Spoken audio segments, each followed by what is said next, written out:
Now, Chinese President Xi Jinping's recent visit to a rare earth facility. President Trump declared in a social media post Wednesday that a trade deal with China is done, while acknowledging both he and Chinese President Xi Jinping still have to approve a final agreement. In the 21st century, the most powerful weapon on Earth is not a missile. It's not a tank.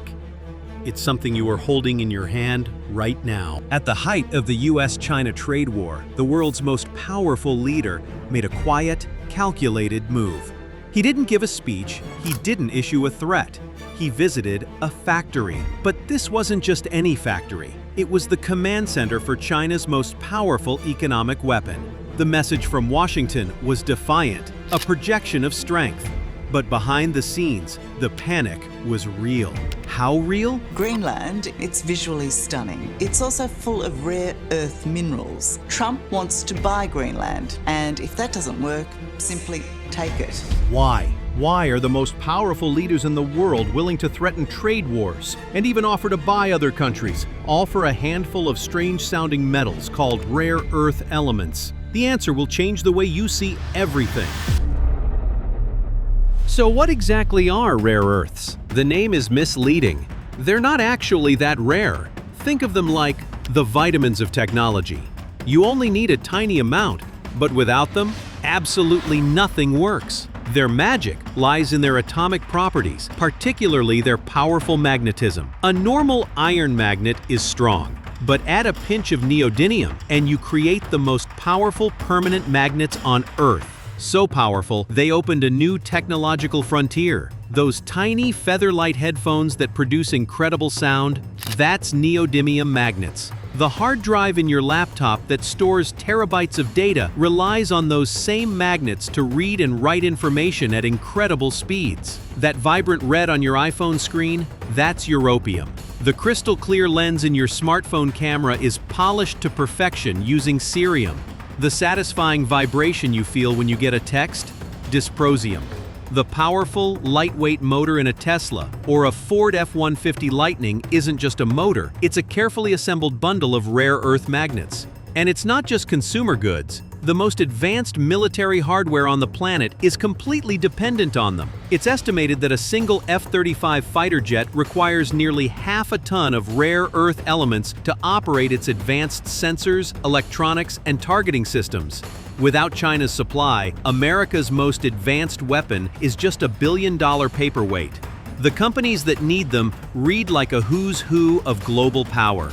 Apple, Tesla, Samsung, General Electric, Lockheed Martin, all of them depend on a supply that comes from one place. 70% of the actual mining of these materials rest in the hands of Chinese companies, and 90% of the processing. That's an incredible amount of dependency when you think about how important these materials are to running a modern economy. For decades, the world was happy to let China do the dirty work of mining and processing these materials. No one realized they were handing over the keys to the entire 21st century economy until China decided to show the world what those keys could unlock. The year is 2010. A Chinese fishing boat collides with a Japanese Coast Guard vessel near a group of disputed islands. A minor incident, or so it seemed. In retaliation for the arrest of their ship captain, China did something unprecedented. They cut off all rare earth exports to Japan.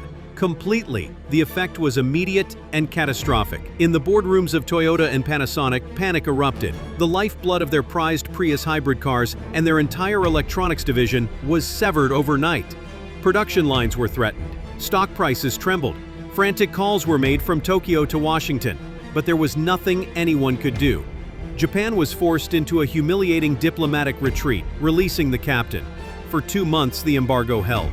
The world watched as a technological superpower was brought to its knees, not by an army, but by an invisible embargo on a handful of metals.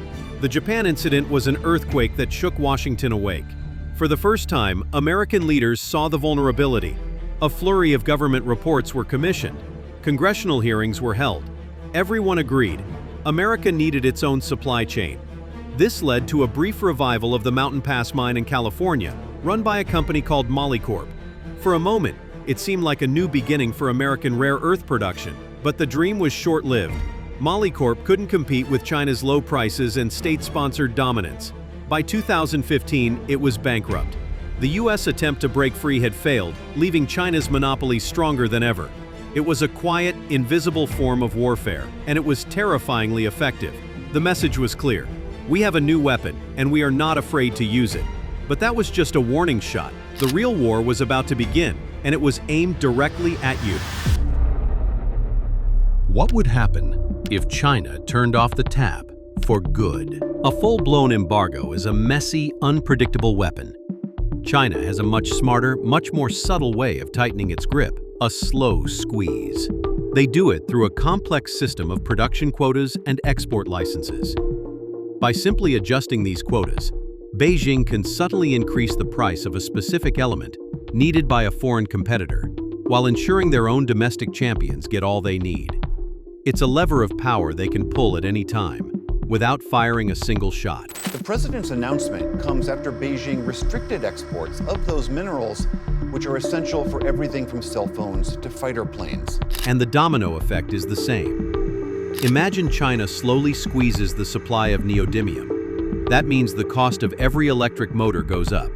Tesla's prices rise, then Ford's. The price of every wind turbine for green energy projects increases, making green energy more expensive. The inflation isn't just on your phone, it's hidden in the cost of everything. Widespread product shortages would fuel massive consumer inflation. An economic crisis that would make the supply chain issues of the 2020s look like a minor inconvenience. A crisis that would put immense pressure on the Federal Reserve to keep interest rates high, making your mortgage, your car loan, and your credit card debt more and more expensive. It's a terrifying thought, a single point of failure for the entire global economy. This chokehold on the world's technology has launched a secret, high-stakes race, a scientific arms race. In quiet university labs and secret government research projects, a new holy grail is being pursued, a world without rare earths. The goal is to create the impossible, a magnet with the power of neodymium, but made from common, abundant materials like iron and nitrogen. Scientists are experimenting with new alloys, manipulating atomic structures, trying to find the perfect recipe that could break China's monopoly. It's a race against time, a technological rebellion against a single point of failure. Because finding a replacement wouldn't just change the supply chain, it would rewrite the map of global power. But while this race for a cleaner technological future unfolds in pristine labs, another story is being written in the dirt and the mud, a story about the true cost of the elements we already have. This story is about more than just geopolitics and economics. It's about a hidden price tag, a cost not measured in dollars, but in human lives and environmental devastation. The story of rare earths begins in places like Baotou, China, a place sometimes called the rare earth capital of the world. Here, the process of separating these valuable elements from the earth leaves behind a toxic legacy. To extract a few pounds of rare earths, tons of rock must be mined, crushed, and bathed in powerful acids. What's left over is a radioactive black sludge, a toxic soup of heavy metals and chemicals. This waste is pumped into massive unlined tailings ponds. Vast bubbling lakes of this sludge stretch to the horizon, so poisonous that nothing can grow nearby. The air is filled with the smell of sulfur. The water is undrinkable. Local communities have reported devastating health crises, from cancer to crippling bone diseases and respiratory illnesses. Villages nearby have been called cancer villages. This is the sacrifice zone. The part of the story they don't show you in the glossy commercials for your new phone. The clean, bright future of our technology is being built on the toxic wasteland of someone else's home. So this is the secret war of the 21st century. A war fought not with soldiers and tanks, but with minds, magnets, and the smartphone in your hand. It's easy to point fingers at politicians for their power games, at corporations for their greed, but maybe the most powerful player in this entire story has been us. We've been told that to be happy, we need the newest model, the fastest processor, the brightest screen. We upgrade our phones every 2 years, not because they are broken, but simply because a new one exists. Each upgrade, each purchase, sends another signal down a global supply chain that begins in a toxic lake in Bao To and ends in a child's hand in the Congo. We never see the connection, but it's there. So what is the answer? To stop using technology? To go back to a simpler time? Of course not. The answer isn't to live with less, it's to live with more. More intention, more awareness. Maybe the most revolutionary act in this new Cold War isn't a protest or a policy. Maybe it's something much quieter. It's using your phone for 1 more year. It's repairing what is broken instead of replacing it. It's recognizing that the most powerful element on Earth isn't a rare earth mineral. It's our choice. And the moment we realize that is the moment the secret war for our future truly begins.